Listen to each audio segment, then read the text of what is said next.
आज आपण modular kitchen कसं बनवायचं हे शिकणार आहोत मित्रांनो।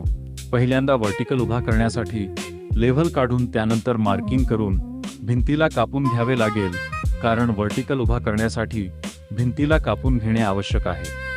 आपण वर्टिकल हे ग्रॅनाइट मध्ये डबल करून घेणार आहोत, कारण डबल केल्यामुळे त्याची मजबूती चांगली होते। मॉड्यूलर किचन करते वेळेस कमीत कमी वर्टिकल घ्यावे लागतात।